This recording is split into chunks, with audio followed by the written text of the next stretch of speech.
And we are now joined by UFC Women's Featherweight Felicia Spencer. Felicia, thank you for the time today. Of course. Thank you, guys. And we will take the first question from Jay Anderson with Cageside Press. Hey, thanks very much. And Felicia, welcome back. Congratulations on the opportunity.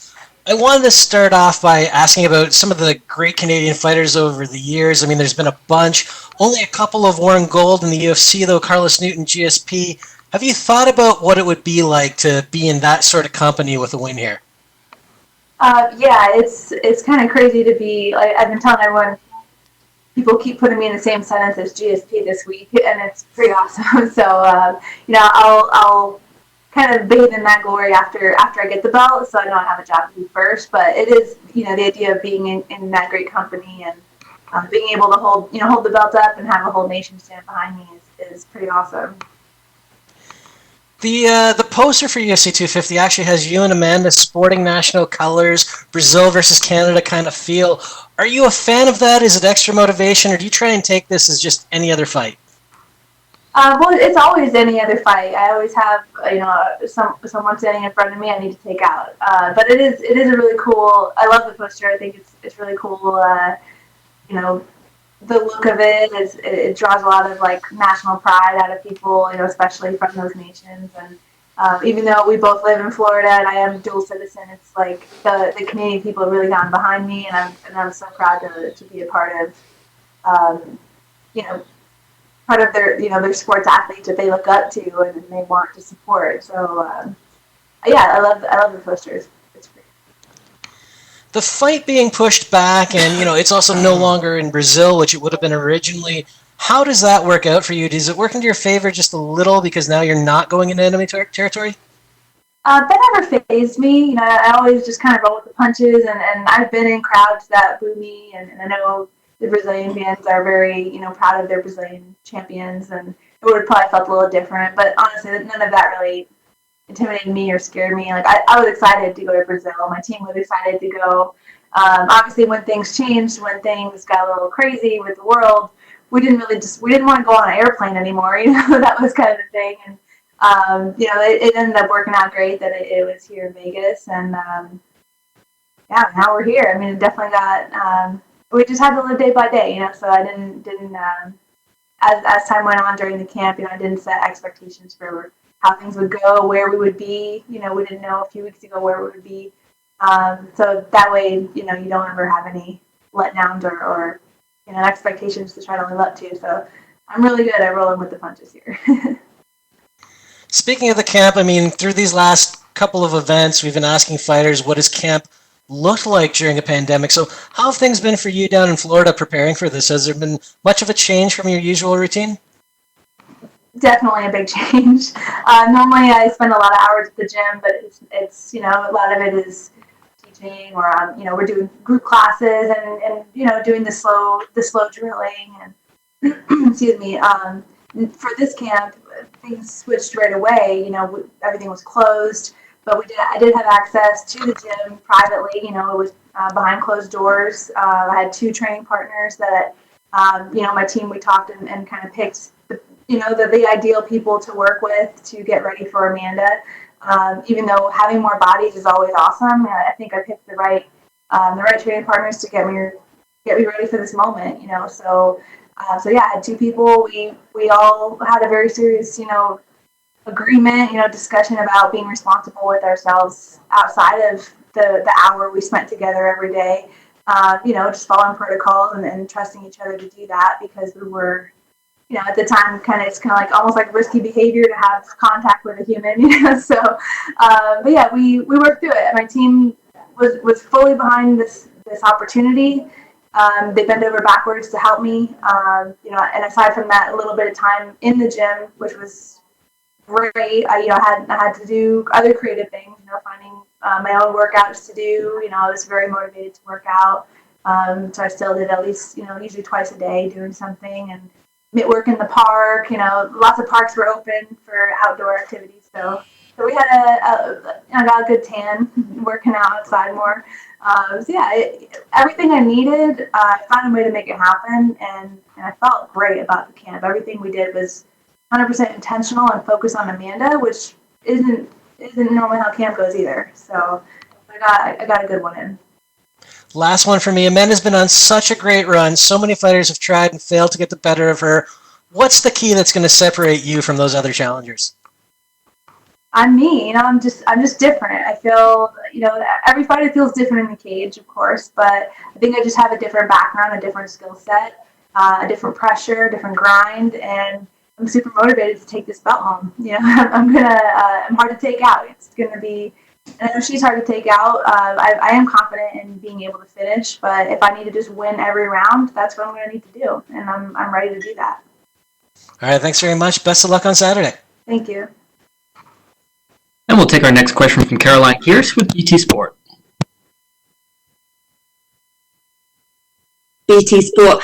I got to ask you, when you drove into Las Vegas and saw your face on the billboard, what did that moment mean to you and feel like? It was, it's always just kind of crazy, it really just makes the moment big, but at the same time, I'm so grounded with what I have to do first, like that billboard is like super cool and awesome to see, but I know, it's a representation of something big, a big opportunity for me.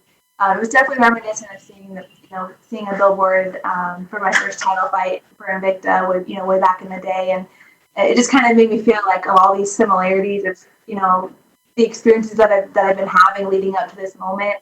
A lot of it feels kind of familiar, and it just makes me feel like have really good feelings about how the fight's how it's gonna work out for me. And you've also faced a legend before in Chrissy Cyborg, and despite the loss, your stock really rose in that fight.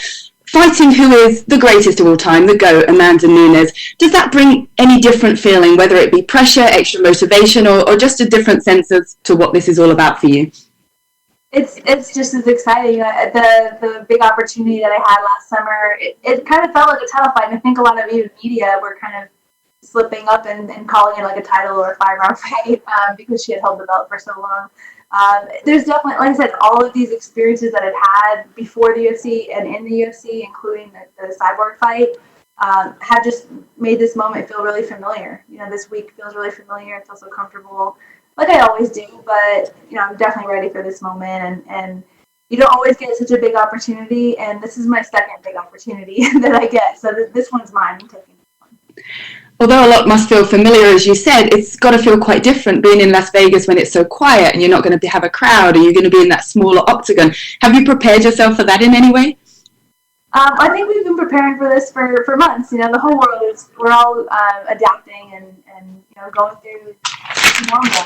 And like I said, we roll with the punches so well. We're just we're looking at what we need to do and just doing it. And sure, things feel a little bit different, but I always say, like, we joke around in the gym, like, the weirder my camp gets, the more weird things that happen or just weird circumstances, the better I perform. So, like, if it's weird, I'm okay with it, and I'm going to embrace the no crowd. I'm really going to, everything about this camp and this event and this fight week, I'm just embracing it and just go with it. And it's hard to say that there's any holes necessarily in Amanda's game. Obviously, she's at the top for a reason. But have you identified ways in which you feel is the best way for you to get the title, for you to raise your hand on Saturday night? I think I just adapt. I can adapt to every moment, and I'm ready to, my mental game, I think, is what's going to win. I don't get stuck. If something doesn't go my way one moment, I don't get down on myself. I don't feel like I'm losing, anything or any momentum. I definitely just take every moment of the fight as a fresh start if I need to. So I feel so confident that even if something doesn't go my way, I'm gonna be fine. I'm gonna be able to switch things up. I'm gonna be able to adapt and use my pressure, my grind, and take it where I need to take it. Well, we certainly know what you can do on the ground. Do you feel you'll have a slight size advantage in there? Obviously, Amanda fights at 35 and 45. Being a true 145-pounder yourself, having that home now in the UFC, do you think that's something you can take advantage of? I imagine that I will be a little bit bigger, but honestly, I'm not counting on like size to win the fight. I don't imagine it'll be too big of a difference, or everyone that's standing in front of me, it's not going to be a huge discrepancy, or even if it was, I don't think it plays that much into the game plan, So I fought people that are bigger than me, looking at them and doesn't faze me, so I don't anticipate it would faze her if I was a little bit bigger looking in the cage. So definitely not counting on size to win this, counting on my skills to win this. And have you heard that she's no longer the lioness? She's now referring to herself as the cactus to us at BT Sport. She said she's going to be very sharp if you come near her. What have you got to say to that? I love it. That's hilarious. I believe her. I know she's going to be the best version of Amanda, or at least I'm expecting that, and going to be the best version of me, and play it out. And last question from me. You'll be the first Canadian to challenge for a title since GSP did it against Michael Bisping in 2017. What does it mean to represent Canada and being compared, as you said previously, to Georges St. Pierre? It's an amazing feeling. Like I said, to have a whole nation of people feeling like they're all behind me, messaging me and just throwing the flag up with me, to represent. So I'm definitely honored to be in this position and lucky to have the support that I have. So yeah, I mean, there's nothing I can really say other than I'm just like humbled, but also super, motivated to make everyone and myself, just believe in me. Well, we're excited for this opportunity for you and can't wait to see you go to work. Best of luck. Thank you. And we will take our next question from Gabriel Pangalangan with Dojo Drifter. Hi, Felicia, how you doing? I'm doing good. How are you? I'm doing great. So you've been pegged as a sizable underdog in this fight, but do you enjoy the underdog status, and do you think it relieves any pressure in any way going into the fight? I love underdog status. I definitely, I hope I'm always an underdog in a way. It's just nice to know what you're capable of and hopefully on that night, bring it out and execute what you can do. And in this case, being such a big underdog, hopefully shock the world. Yeah, so you're looking to shock the world, and Amanda is a dominant two-division champion. If you were to beat her, of course you're aiming to beat her, where do you think this ranks in terms of upsets in MMA? It would have to be a big one. I feel like it would be on a lot of people's list, maybe like top 5. It's hard. I haven't really given it much thought on the upsets in history. But I know it would definitely be up there for a lot of people. I feel like for like the people around me and the people who support me, it might not be a surprise, but for a lot of people, it will be. Yes, we've seen it before when dominant champions have their opponents mentally beat before the fight even begins. Where are you before this fight mentally? I'm great. This is just like every fight. I know the stakes are higher, but every fight is the biggest fight coming. Like even my last fight, that was the biggest fight of my life coming up because it's whatever happens in that fight is going to determine the future. So for me, Amanda is another human being standing in front of me. And, I always believed that I would not be fazed by big names or anything like that. And I proved it to myself. I proved it to the world, I think, last summer. I truly was not fazed by a legend standing in front of me, So I'm honored to stand in front of a legend. Grateful for the opportunity, but I'm not fazed by it. I know it's my skills and another person's skills, and we're gonna fight and see who wins. All right, thank you and best of luck. Thank you. And we will take our last set of questions from Gustavo Falden with ESPN Brazil. Gustavo, please go ahead. Hi, Felicia. I wanted to know which one and why do you think it's the most difficult? Solving an algebra equation or solving the problem of beating Amanda Nunes? Depends on the question, I guess. I think the skills, and people don't know, I was an algebra teacher up until last month. The reason why I love to teach algebra is because it's not about the algebra or the math. It's about the mental capacity to see a problem and solve it. And I think it really translates into fighting too. I think I'm a very composed fighter, and when I'm composed, I can see a problem and find a solution. That's where I was talking about being adaptable. I can see a problem, make a change, and do it better. In the moment. So I think it plays hand in hand with what I'm up against. Just that mental problem solving training, all in real time. And how do you feel with the pressure that Amanda has on her to being the favorite, being the champion. How do you feel about causing the upset? I'm excited about it. I know she's confident. I also hear, I believe that she does not underestimate me. I think the world underestimates me more than she does. And I believe she expects a good fighter in front of her.